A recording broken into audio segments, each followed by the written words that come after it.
ایک آدمی رسول اللہ صلی اللہ علیہ وسلم کے ساتھ بیٹھا بائیں ہاتھ سے کھانا کھا رہا تھا۔ رسول اکرم صلی اللہ علیہ وسلم نے فرمایا، اپنے دائیں ہاتھ سے کھانا کھاؤ۔ اس آدمی نے کہا، میں دائیں ہاتھ سے نہیں کھا سکتا، اور اس نے تکبر سے کہا۔ رسول اکرم صلی اللہ علیہ وسلم کی زبان سے نکلا، تو اس ہاتھ سے کبھی بھی نہ کھا سکے۔ راوی کا بیان ہے کہ پھر وہ کبھی اپنا دایاں ہاتھ اپنے منہ تک نہ اٹھا سکا۔ رسول اکرم صلی اللہ علیہ وسلم کی نافرمانی کی سزا اسے مل گئی۔ بیان کیا جاتا ہے کہ ایک مالدار شخص صفا اور مروہ کے درمیان گھوڑے پر سوار ہو کر سعی کر رہا تھا۔ یہ اس وقت کی بات ہے کہ جب مسعی مسجد حرام کے احاطے سے باہر تھا۔ اس کے ارد گرد چھوٹے بڑے غلاموں اور نوکروں کا ہجوم تھا، جس سے راستہ تنگ پڑ چکا تھا۔ یہ دیکھ کر سعی کرنے والے دیگر لوگوں کو سخت غصہ آیا، اور وہ اس آدمی کو گھور گھور کر دیکھنے لگے۔ وہ خاصا لمبا ترنگا انسان تھا، اس کی آنکھیں بڑی بڑی تھیں۔ اس مالدار نے جس سال حج کیا، اسی سال حج کرنے والوں میں سے کسی کی ملاقات چند سالوں بعد اس مالدار سے ہوئی، جو اب بغداد کے پل پر بیٹھا لوگوں سے بھیک مانگ رہا تھا۔ حاجی نے مالدار سے، جو اب بھکاری کے روپ میں بیٹھا تھا، پوچھا، کیا تو وہی آدمی ہے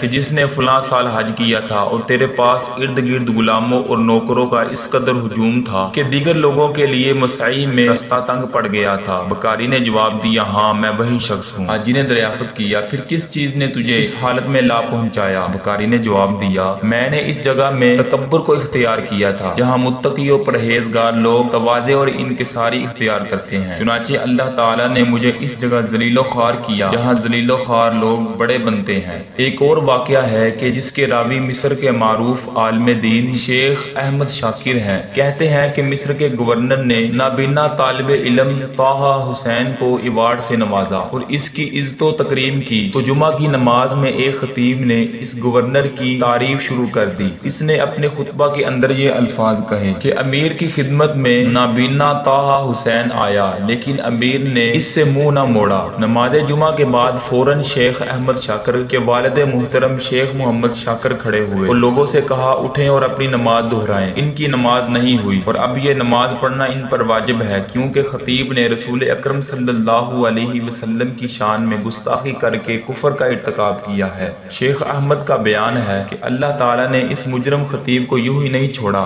بلکہ اس کا دنیا کے اندر برا حشر کیا۔ اللہ کی قسم، میں نے خود اپنی آنکھوں سے دیکھا تھا کہ وہی خطیب جو چند سال پہلے عزت و شان کا مالک تھا، اب وہ انتہائی ذلت و رسوائی کے ساتھ ایک حقیر نوکر بن کے قاہرہ کی ایک مسجد کے دروازے پر نمازیوں کے جوتوں کی حفاظت کر رہا تھا۔ ذلت و رسوائی اس کے چہرے سے ٹپک رہی تھی۔ مجھے خود شرم آ رہی تھی کہ کہیں وہ مجھے دیکھ نہ لے، کیونکہ میں اس کو جانتا تھا اور وہ بھی مجھ سے واقف تھا۔ یہ منظر عجیب، درس عبرت اور معزت کا سبب ہے۔ اللہ تعالی ہمیں غرور و تکبر سے بچائے، آمین۔